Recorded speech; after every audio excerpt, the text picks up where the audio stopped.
আমরা খুব কষ্টে আছি গুলশানে, আমরা কয়লা বিক্রি করে খাই। আরো জোরে বলেন। ব্যবসা বাণিজ্য নাই, ঠিক আছে, আমরা কি করে খাবো? ব্যবসা বাণিজ্য নাই, এই লকডাউনের কারণে খুব কষ্টে আছি মা বাবাকে নিয়ে। আমার আম্মু একদিন থাইরয়েড ক্যান্সার। সালাম শুভেচ্ছা জানাচ্ছি আমাদের ফেসবুক পেজ ও ইউটিউব চ্যানেলের পক্ষ থেকে। সম্মানিত দর্শক শ্রোতা, আমরা গ্রামে গঞ্জে বিভিন্ন এলাকায় ঘুরে যারা অসহায় নারী আছেন, নারী উদ্যোক্তা আছেন, তাদের জীবনের গল্প তুলে ধরি। এই যে আমাদের সামনে আজকে যে বোনটিকে দেখতে পাচ্ছেন, তিনি একজন অসহায় নারী। তিনি রাজধানী গুলশানে তাওয়াল বিক্রি করেন। তো এখন তার সেই তাওয়ালও হাতে দেখছি না, এর কারণ কি আমরা শুনবো। কেমন আছেন আপনি? একটু জোরে কথা বলবেন। হ্যাঁ হ্যাঁ, কি অবস্থা? নাম কি আপনার? বৃষ্টি। আচ্ছা বৃষ্টি আপু, আপনার পরিবারে কে কে আছে একটু বলবেন? আপনি থাকেন কোথায় বা বাড়ি কই একটু আমাদেরকে একটু বলেন। আমাদের বাড়ি হয়েছিল, দেশের বাড়ি হয়েছিল সিলেট। সিলেট, হ্যাঁ। ঢাকা আসছেন কিভাবে? ঢাকা আসছি, আমার আব্বু আম্মু কাজ করতো, আব্বু আম্মুর সাথে আসছি। আমার আব্বু রিক্সা চালায়, আমার আম্মু কয়লা বিক্রি করে, আমিও কয়লা বিক্রি করবো, বিয়ার করি। তো এখন আপনি বললেন যে আপনার চালান টালান নাই, তাহলে বিক্রি করতে পারতেছে না, এটা একটু বলেন। কয়লার চালান থাকবে কিভাবে? কিছু টাকা ছিল আইনা বেচছি, এখন লকডাউনের বাজারে। হ্যাঁ, এখন লকডাউনের বাজারে তো আর কয়লা বিক্রি করা হয় না।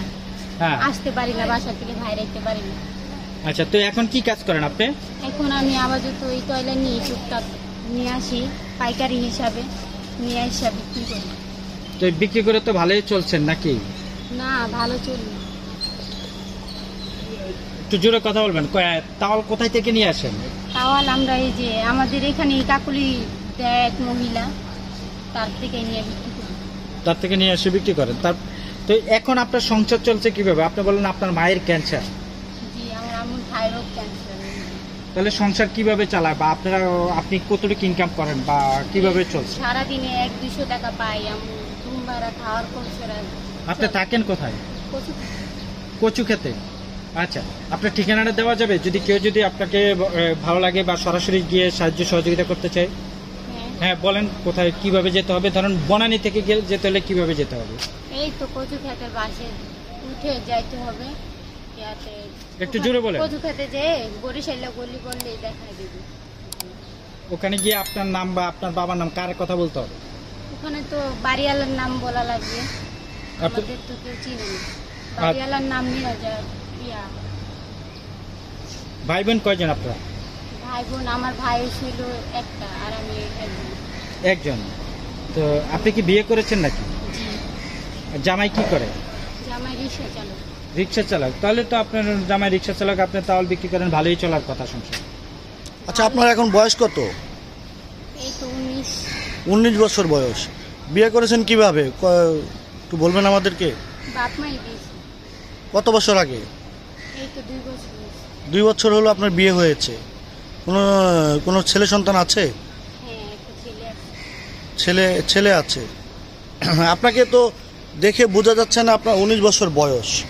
তো 2 বছর আগে বিয়ে, তো একটি ছেলেও আছে। ছেলের বয়স কত? 1 বছর চলে। ছেলের বয়স 1 বছর। 1-1.5 বছর।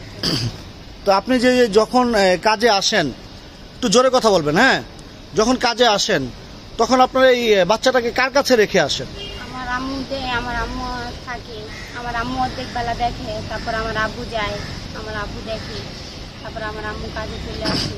আপনাদের বাসা থেকে আপনার আম্মুর বাসা কত দূর? পাশাপাশি থাকি। পাশাপাশি থাকেন।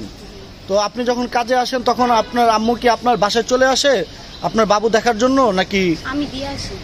আপনি আপনার আম্মুর কাছে বাবুটাকে দিয়ে আসেন?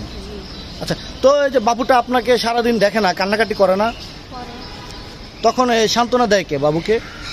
কি আর করবে, নানা নানি আছে, তারাই সান্ত্বনা দেয়।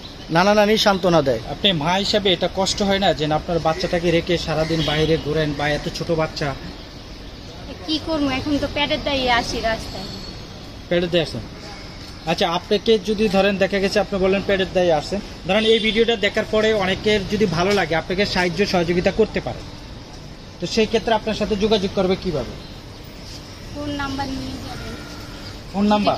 ভালো লাগে তাহলে সাহায্য করবেন। ফোন নাম্বার কি আপনার নাম্বারটা কি বিকাশ করা আছে? জি। তাহলে কি আপনি নাম্বারটা বিকাশ করবেন? জি। সম্মানিত দর্শক শ্রোতা, আসলে এই মেয়েটি আমরা যখন গুলশান যাচ্ছি 2 নম্বরে যখন একটু দাঁড়িয়েছি, দেখলাম রাস্তার সাইডে বসে মানে মোটামুটি কান্নাই করছে। পরে আমরা জিজ্ঞাসা করলাম কি সমস্যা, পরে বললো যে সে তাওয়াল বিক্রি করতে, এখন তার কোনো চালান নেই, সে তাওয়াল বিক্রি করতে পারছেন না, বা সে তাওয়াল বিক্রি করে তার সংসার চালাচ্ছেন। মায়ের ক্যান্সার। আচ্ছা, আপনার মাকে কি আপনার টাকা দিতে হয়? হ্যাঁ, আমার আম্মুকে টাকা দিতে। আপনি কি ভয় পাচ্ছেন? আপনি ঘামিয়ে যাচ্ছেন নাকি? গরমে ঘামছি। ও, গরমে ঘামছেন। হ্যাঁ, আজকে কি খাওয়া দাওয়া করেছেন? আপনার একটু স্লো কথা বেরোয় কেন? খাওয়া দাওয়া হয় নাই দুপুরে। এই জন্য কি আপনার শরীরে শক্তি নেই, এনার্জি নাই নাকি? হ্যাঁ, মানে খাওয়া দাওয়া সকালে খেয়ে আসছেন বাসা থেকে? না, সকালেও খাইনি, দুপুরেও খাইনি। না, টাকা ছিল না আপনার কাছে? জি না, একটা তয়লাও বিক্রি করতে পারিনি, তয়লাই নাই। আইসা বসে নিছি। আচ্ছা, তয়লগুলো আপনি যে বললেন কাকুলি থেকে এক মহিলার কাছ থেকে আনেন, আপনি তো পার পিস কত টাকা করে আপনি কিনেন? 15 টাকা করে পার পিস 15 টাকা করে কিনেন। কয়টা কিনেন? কিনি, এই যে 50টা। 50টা। আপনি তো এগুলো আপনি কত টাকা বিক্রি করেন? একটা কত টাকা পার পিস, কত টাকা করে বিক্রি করতে 20 পারেন? টাকা করে বিক্রি করি। 20 টাকা করে বিক্রি করেন, মানে 5 টাকা করে আপনার ইনভেস্ট, লাভ হচ্ছে। তো এই সারাদিনে আপনি কয়টা বিক্রি করতে পারেন? এই তো 30টা বা 40টা এরকম। 30টা বা 40টা। এরকমও বিক্রি হয় না, মানে কি আগে লকডাউন কারণে এখন বেচা কিনি নাই। আচ্ছা, আমরা ধরে নিলাম 30টাই বিক্রি করতে পারেন, তো 30টা বিক্রি করতে পারলে আপনার 150 টাকা আয় হয়। তো এই 150 টাকা দিয়ে কি আপনার সংসার চলে ঠিক মতো? জি না। তাহলে আপনি কিভাবে আপনার সংসারটা চালান?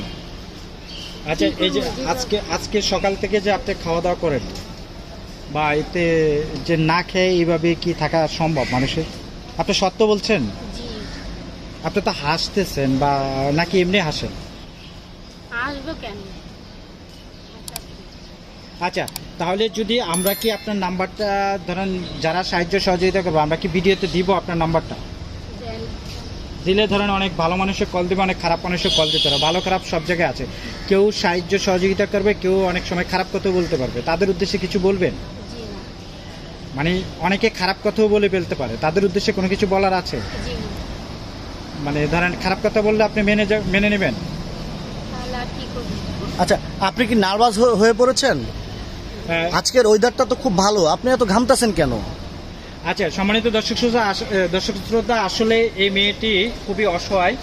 আমরা যখন যাচ্ছিলাম তখন দেখলাম খুবই রাস্তার সাইডে বসে কান্না করতেছে। তখন আমরা দেখে জিজ্ঞাসা করলাম কি সমস্যা। তারপরে তিনি বললেন যে তিনি তাওয়াল বিক্রি করতেন, তা কিন্তু সব চালান খেয়ে ফেলছেন, এখন কিন্তু তিনি ব্যবসা করতে পারছেন না। সেই জন্য আমরা সারা বাংলাদেশে ঘুরে বিভিন্ন অসহায় মানুষ, বিভিন্ন নারী উদ্যোক্তা, বিভিন্ন সম্প্রদায়ের মানুষের জীবনের গল্প তুলে ধরি। দর্শক, যদি আপনাদের ভালো লাগে এই মেয়েটিকে যদি কোনো সাহায্য সহযোগিতা করেন, তাহলে ওনার ফোন নাম্বারটা আমরা ভিডিওতে দিয়ে রাখবো। দয়া করে কেউ এই বোনটিকে কোনো খারাপ মন্তব্য করবেন না। যদি পারেন একটু এই বোনটিকে সাহায্য সহযোগিতা করবেন। আপনাদের কাছে রিকোয়েস্ট, কেউ খারাপ মন্তব্য করবেন না, কারণ এরা অসহায় বিদায়ী এই ভিডিওতে আসে, না হলে কিন্তু এরা এই ভিডিওতে আসতো না। দর্শক, ভালো থাকুন, সুস্থ থাকুন, আল্লাহ হাফেজ, আসসালামু আলাইকুম।